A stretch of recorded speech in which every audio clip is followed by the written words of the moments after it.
It was supposed to be a ceasefire in honor of the Muslim celebration of Eid. These Yemeni Defense Ministry pictures were released by the media on the 19th of September, but they cannot be independently verified as to when they were taken. One spokesman for al-Houthi outside of Yemen, though, angrily denies that the ceasefire was ever adhered to. This news is not correct. It's a propaganda from the government who are trying to hide their actions. It is a continuous attack against civilians and our brothers. They have violated the ceasefire by using rockets and guns against our villages. The government never abided by the ceasefire.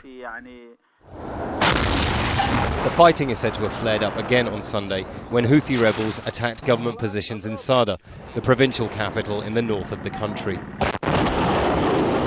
According to Yemeni military officials, hundreds of rebels began their assault shortly before dawn, moving in on the presidential palace, which serves as the army's regional headquarters, from three sides.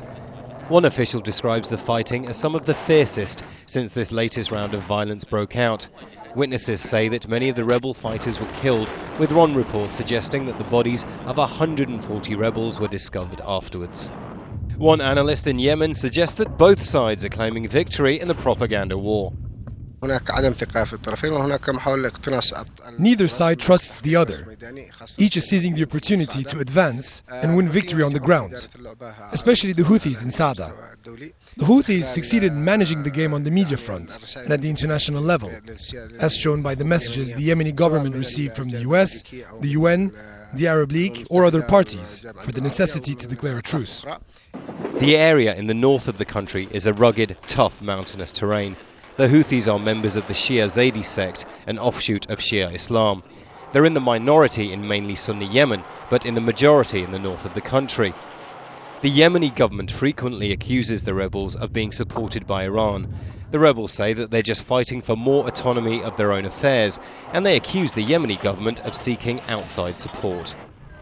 But the fighting has displaced tens of thousands of local people, and last week dozens of civilians were killed when a government airstrike hit an area packed with refugees.